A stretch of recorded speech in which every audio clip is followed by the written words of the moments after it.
Saya Hudayat Tayyib dari SLB Cinita Lasa, Kecamatan Palangga, Kabupaten Goa, Provinsi Sulawesi Selatan. Saya akan menerapkan pembelajaran berdiferensiasi di kelas 4 ADHD.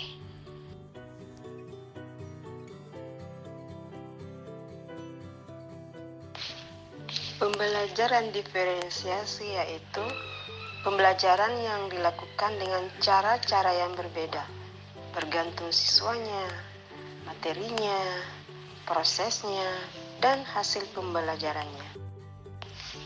Ada 3 pembelajaran yang berdiferensiasi. Pertama, diferensiasi konten. Kedua, diferensiasi proses. Ketiga, diferensiasi produk.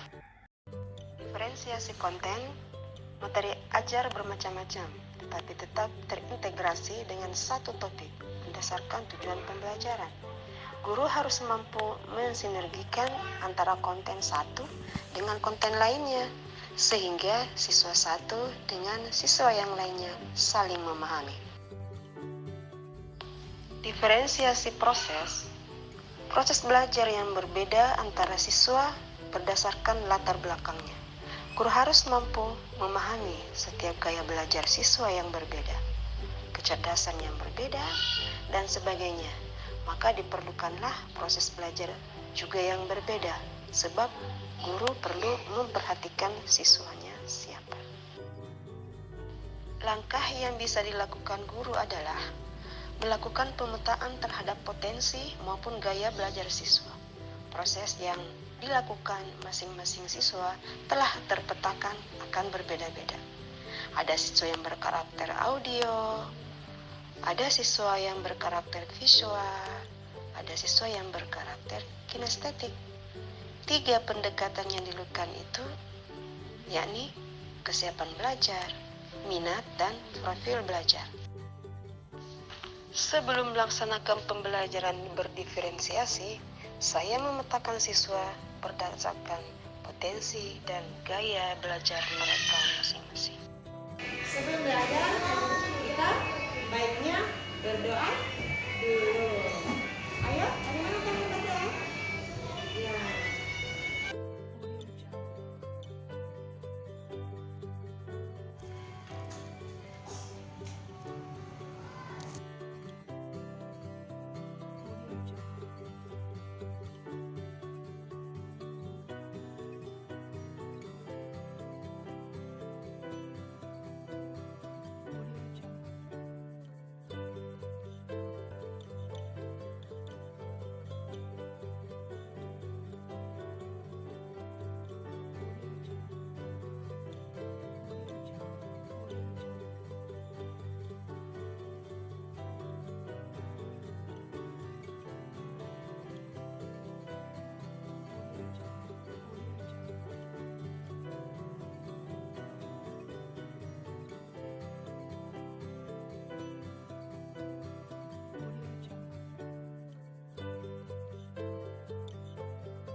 Assalamualaikum warahmatullahi wabarakatuh.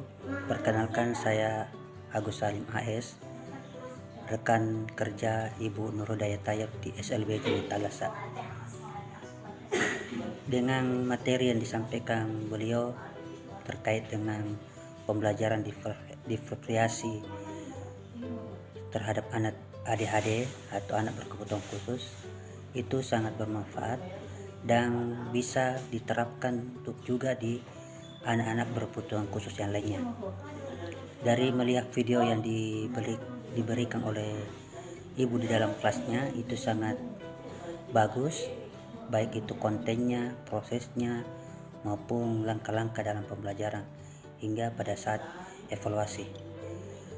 Semoga dengan adanya pembelajaran diferensiasi ini bisa meningkatkan minat belajar anak-anak tunanetra, anak-anak berkebutuhan khusus.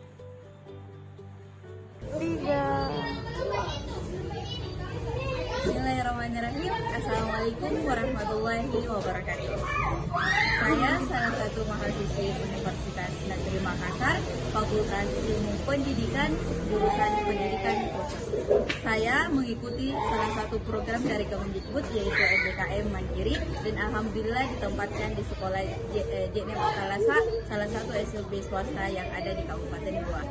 Adapun yang ingin saya sampaikan setelah melihat ataupun menonton dari video yang telah dibuat oleh salah satu guru yang ada di Talasa ini adalah, yaitu pertama dalam diri saya sendiri setelah mengikuti program MBKM yang berlangsung saat ini adalah saya tahu bahwa di video tersebut ada diterapkan tentang kurikulum berdiferensiasi, yaitu kurikulum yang menetapkan 3 bagian. Yang pertama yaitu memberikan materi, konten, dan akhirnya produk.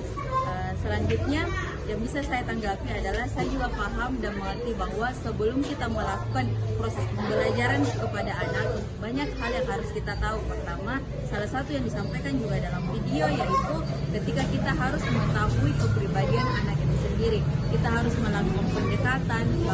Setelah melakukan pendekatan, baru kita mengetahui bahwa anak itu seperti apa. Jadi sebelum kita melakukan proses pembelajaran, kita mengalami atau melakukan pendekatan secara khusus kepada anak. Selanjutnya, dari hal-hal yang bisa saya lihat dari video, saya juga melihat dari pendekatan yang setelah saya lakukan di sekolah ini, yaitu saya melakukan asesmen kepada anak-anak, begitupun teman mahasiswa yang lain telah melakukan asesmen itu sendiri kepada anak-anak yang ada di SLB Talasa ini. Kami melakukan proses pembelajaran setelah melakukan asesmen anak-anak di sini, sehingga kami tahu kepribadian dan karakter anak itu sendiri sebelum memberikan proses pembelajaran. Sekian tanggapan yang dapat saya sampaikan terhadap video tersebut. Mohon maaf kurang dan lebihnya, tolong dimaafkan. Saya akhiri dengan ucapan wabillahi taufiq wal hidayah. Wassalamualaikum warahmatullahi wabarakatuh.